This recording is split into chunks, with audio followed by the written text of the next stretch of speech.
Could you eat this jalapeno popper soup every day for a year and lose weight? You already know the answer, but the great news is you don't have to eat it every day. We have all kinds of flavors here, but this will become a community favorite. I predict it right here. So you guys do know our soups have been featured in a national magazine. This follows the framework of those featured soups. We have all kinds of success cases here at Eat Like a Bear. You see so many recipes here on this channel where I whip it up in 5 minutes. This one's gonna take a few more because we're gonna start with fresh onions and jalapenos. And on mine today, I'm adding egg and bacon, but there are lots and lots of protein options. In fact, I used the Eat Like a Bear app to generate the concept for this. You should totally check that out. We're tasting this, we're spinning the story wheel, how to commit a crime. But first, let's whip it up and go. The base is gonna be simple, frozen cauliflower. It is a 2-pound bag. You could use this and make this soup for the whole family. I'm using half today, 1 pound. See how carefully I measured it. Carton of bone broth. We will talk about this in a bit. It's a quart, so it's already measured for me. Onion powder, garlic powder, salt and pepper, measuring carefully as per usual.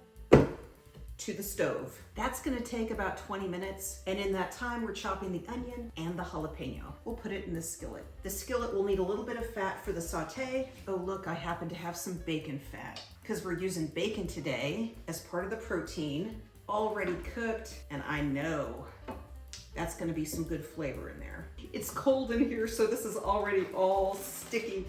You know how it gets. Just get some of that off of there.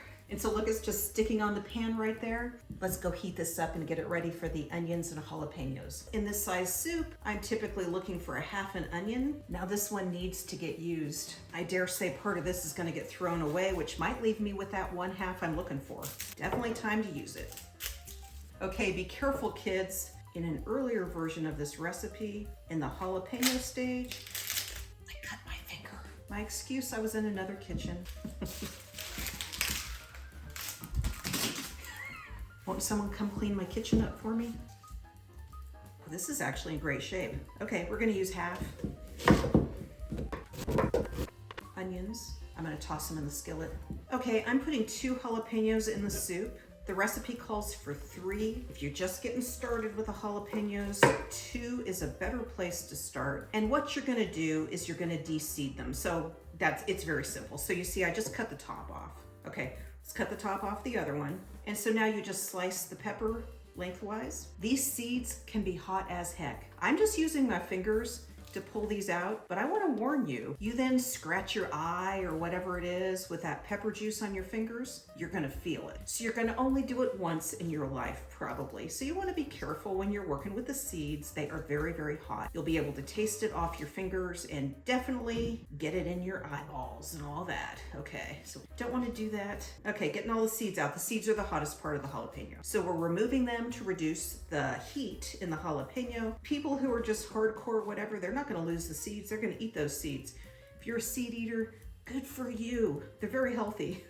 They'll also light you on fire. Let's just do a quick slice on these. I'm just slicing this so it'll cook up pretty quickly, caramelize and all that. We're going to toss it in the skillet, see how long all this took. This is all getting pureed, and so it kind of doesn't even matter so long as we get it cooked and caramelized and all that. Here we go. 9 minutes. 9 minutes and 6 seconds. You know, that's pretty good considering I've been gabbing the whole time. You guys out there, you could have gotten that easily down to about 6 minutes, I would think. Maybe less. Clean up a little bit, let that saute. So we're letting the cauliflower cook in the broth with the seasonings. We're sauteing the onions and jalapeno together. Gonna mix them together, puree them. We're almost done here, guys. Here we go. Facial. And right into the blender. We're gonna puree this. I'm gonna thicken it a bit, so I'm gonna reserve some liquid. Okay, so remember when I made that green soup and some of it just flew out all over me? Let's not do that today. It's hot, it could kind of explode. I don't think this is quite as hot as the green soup, but we're about to find out. I turned it up. Like, let's get a little more power in there. Watch that. Okay. Nice. I do see it needs a little thickening. Let's do that. There was a stray onion. You know, you never need to thicken anything. Total preference. Oh, I make a mess all the time. Okay, we're gonna just toss a tablespoon in here. This is xanthan gum, kind of a carb legit way to thicken your stuff. I use glucomannan powder as well. That works really well. So this liquid is hot. I have a whisk. I'm really stirring it up, and that helps keep it from getting all lumpy. So, you know, all the lumpy stuff like you probably had with flour and whatever else, it's the same thing with xanthan gum. Ooh. So this is kind of like a paste. I should have saved even more liquid, but we're gonna just add this. Like that whole spurting of the blender made a mess for me. Let's add this here. So look at that. It's a nice consistency. If you find it's too thick, put in less thickener next time. Too thin, you can add some more. I dare say I'm looking for a third pepper, but the fire, okay, it's kind of coming back there on my tongue. It's definitely gonna need more salt. So at this stage, you're seasoning the whole thing up. More salt for sure. All these recipes adjust for salt. I tend to put lower levels amount of salt on the recipe themselves. It's because I like a lot of salt, so I'm trying not to go in that direction for you guys. We're gonna get Alistair in here to taste this a little later. And we have our story wheel, of course. And so we've got it in a bowl. I put some cheddar cheese in there already, but I'm gonna put some on the top so it's kind of like a garnish. Nice and pretty. Remember that bacon? Okay, so I'm gonna take 4 slices. My goodness, as if I haven't already eaten like 20 slices right here as it was cooking. I cannot be left alone in the kitchen with a pound of bacon. Just obvious. Okay. And so I'm gonna put that in here. Kind of pretty. Okay. I mean, isn't bacon beautiful? So I typically put 6 to 8 ounces of protein on my dishes. If I put that much bacon on here, the calories in it would be kind of ridiculous. And so on this type of dish, when I add bacon, I like to add eggs. These are boiled and sliced eggs. There's 3 eggs here, bunch of protein. So 3 eggs and bacon sounds kind of like breakfast. Pile those up on there. And I said I wanted another jalapeno in that soup. Let's put it on top. So this is the 3rd jalapeno. It's raw, obviously. I like the raw jalapeno on this. And if I'm chopping it anyway to saute it, which you know on a lot of these recipes, I don't chop anything. It's just like dumping from a spice jar. But if I've got that knife out and I'm chopping, I'm gonna put some fresh on there. And so that is what it looks like. Don't taste it yet, Dad. I thought you said taste it. No, not yet. So I got my dad to taste it and he got a preview. Okay. The big reveal, the big tasting moment. This is the Jalapeno Popper Soup. Okay. You know that. Yeah. There's jalapenos in that thing. Yes, there is. Could you taste it? Yes, ma'am. Okay. What do you Absolutely. think? I think it's very good, but I think that my wife wouldn't like it because it's too hot. Everything's too hot. But everything's too hot for her. See, she has to have things that are mild. Marita, don't you want to come in? No, You can hear Marita laughing. Okay, so you just tasted it. Taste it again. Get another bite. Okay. Yeah, that's really very good. You know, if you like something that's spicy, it's excellent. So here's a trick. Let's all remember this. The jalapenos or any kind of spice in a soup or any kind of dish, it's going to help bring you to fullness faster so you can end your meal more successfully. Really? So, yeah, isn't that amazing? So, you know, you have the big meal, but you still don't feel completely satisfied. You're going to feel a little more satisfied because of the spice in this. Crazy, huh? It is crazy. So, this is my dad. This is my dad. And he is a jalapeno eater. Now, Dad, tell us about the first time you ever had a jalapeno. Oh, well, let's see. Probably 73 years ago when I was about 10. I was sitting around a round table in the kitchen with my dad and a few other men, and we were having something to eat. And right in the middle of the table was this bowl of jalapenos. And, of course, the men were eating the jalapenos, and I thought, if they can eat the jalapenos, I certainly can do that. Should be no problem. So I picked one up, and my dad said, Dwayne said, now you need to take a really small bite. And to me, a really small bite was a pretty big bite. So I took a pretty big bite.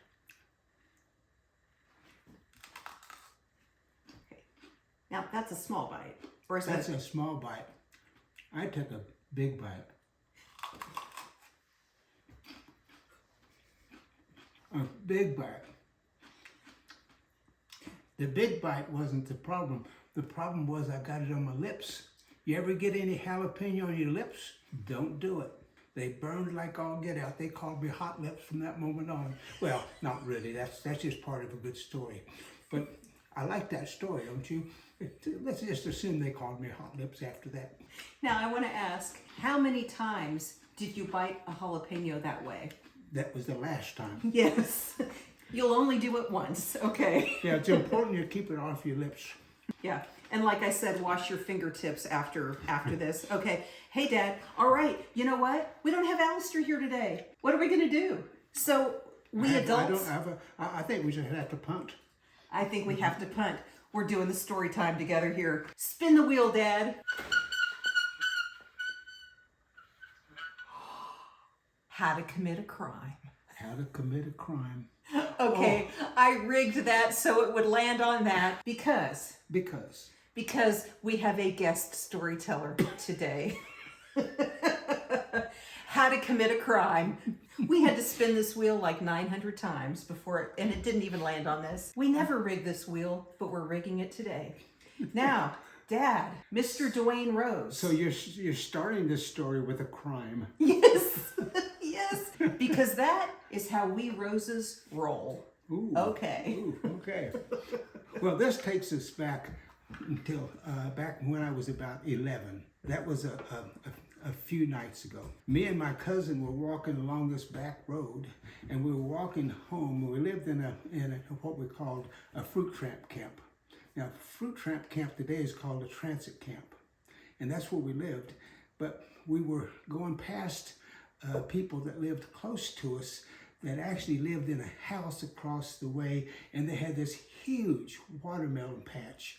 I mean, huge, like 3 or 4 acres of watermelons. And we were like 150 yards away from the back of the house, and so we decided that we needed to have a watermelon, of course. Which 10-year-old kid wouldn't decide that they needed to have a watermelon? So we walked in, and we were breaking the watermelons open, grabbing the heart of the watermelon and eating them, and all of a sudden we hear a shot. And we look over, and the neighbor 150 yards away had shot a shotgun in the air. My cousin takes off across the watermelon patch to the camp. Boom, there he goes. And I'm thinking, we've already been caught, why would I run? So I walked over to the end of the row, sat down on a ditch, sat there. The guy that owned the watermelons came over, and he looked at me and he said, I'm sure glad you weren't part of this. I'm gonna go see your cousin. My cousin got in all kinds of trouble, and I just got praise. Why? Why? Because what I did was something that nobody would expect anybody would be dumb enough to do if you were guilty. Just stay there. Just stay there. So if someone's out committing a crime and is apparently caught, then they do what? Whatever makes them look guilty. Say I'm out hiking on a trail that's closed under a forest order because it's been completely burned up. And there's no way I can just run off trail from the ranger. What do I do? You just sit down with a little tear coming down your face and act like you have a sprained ankle. Okay, okay. And you say, I'm sure glad you came along. I need some help. And I walked through that gate down there trying to get some help. I thought there might be some help down there, but there hasn't been any. I'm sure glad you're here. I walked through that gate to get some help. Oh my gosh. Okay. That's what I used to teach in high school. Come for the recipes. Stay for the stories.